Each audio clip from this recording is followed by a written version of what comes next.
வணக்கம். வாழ வேண்டும், வளர வேண்டும். நீங்களும் உங்களை சார்ந்த எல்லா சக்திகளும் சேர்ந்து வாழ்வோம், சேர்ந்து வளர்வோம் அப்படின்ற மொழியின் அடிப்படையில் இதை உங்களுக்கு பகிர்ந்துக்கிறேன்.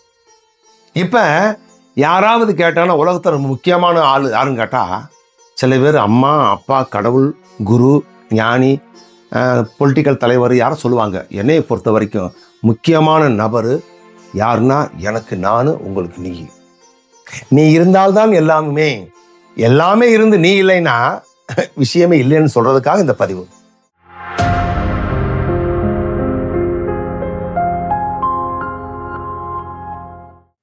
ரொம்ப ஈஸியான அணுகுமுறைங்க. என்னுடைய ஒரு காரை வித்துட்டேன். காரை வித்துட்டு நெக்ஸ்ட் என்ன பண்ணுவாங்க? புது car, luxury car, high-end car, latest model. என்ன சொல்றீங்க? இது மாதிரி நம்ம ஜென்ரலாக கையில் 10 லட்சம் இருந்தால் இன்னும் ஒரு 5 லட்சம் கடனை வாங்கி, இன்னும் 20 லட்சம் கடனை வாங்கி இஎம்ஐயை போட்டு ஒரு அருமையான வண்டி அவனை காட்டணும், இவனை காட்டணும், இவனை காட்டணும் சொல்லி பொதுவாகவே மனசு வர்றது இயற்கை, தப்புன்னு சொல்ல மாட்டேன். நான் அது மாதிரி என்னுடைய வண்டியை விற்ற உடனே எனக்கு ஒரு 6-7 லட்சம் பணம் கிடைச்சதுங்க. பணம் கிடைச்ச உடனே புது வண்டி வாங்கணும் அப்படின்னு தீர்மானத்தில் உடனே பேங்க்கு ஃபோன் பண்ணேன்.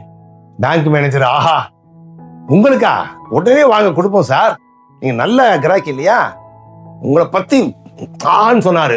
ஓஹோ உடனே கொடுக்க போறான்னு சொல்லி உங்க ஆதார் கார்டு டீட்டெயில்ஸ் அனுப்புன்னு சொன்னாரு.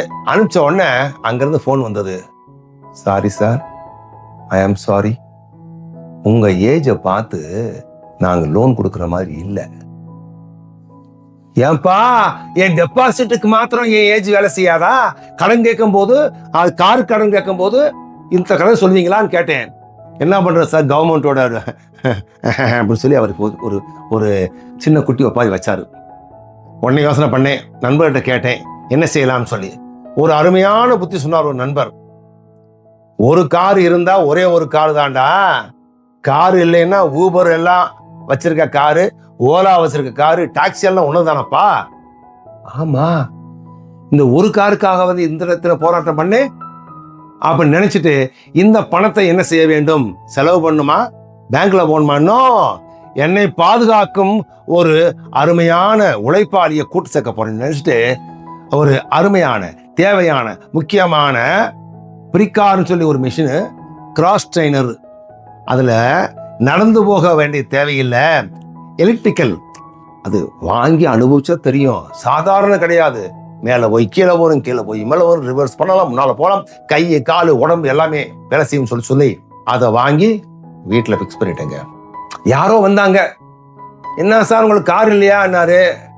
காரை ஓட்டும் இந்த உடம்பை பாதுகாக்கிற காட்டிலும் பெரிய ஒரு கார் வீட்டில் வச்சிருக்கேன் அப்படின்னு. வீட்டுல காரா, வாங்க அப்படின்னு கூப்பிட்டு போய் காமிச்சா, இது என்ன சார், இது என்ன விலைன்னு கேட்டாரு. இது ஒரு 6 லட்சம். 6 லட்சமா? இவ்வளவு காசு போட்டா வாங்குறீங்க?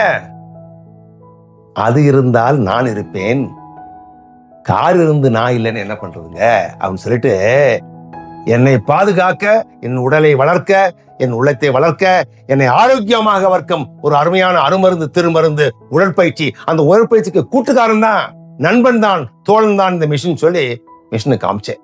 காரு கேரேஜில் நிற்கும், ஆனா இந்த மிஷின் என்ன சுமக்கும்? இரும்புல போடுற காசை இயக்கத்துல போட்டுட்டேங்க.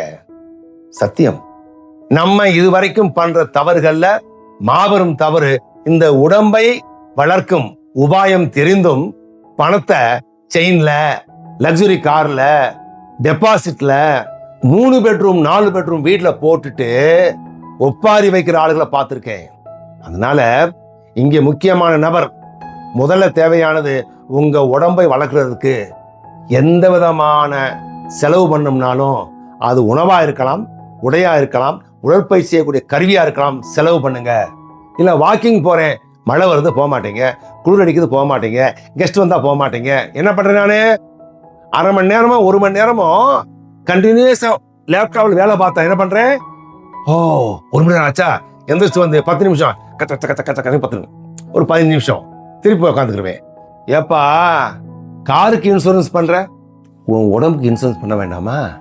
கூடவே இருந்து அடுத்து 5 அடி தூரத்துல இருந்து வான்னு கூப்பிடுற அந்த மிஷின் உன்னை எவ்வளவு நல்லா கவனிக்குது அப்படின்னு புரிஞ்சுக்கிறணும்.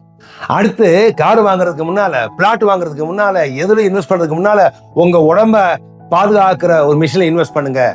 இந்த பதிவுல சொல்ற விஷயம் என்னன்னா, முதல் முக்கியமான நபர், கடவுளை காட்டில மேலான நபர் நீங்க புரிஞ்சுக்கிட்டு உங்களை பாதுகாக்க எது சரியோ அதை செய்யுங்க.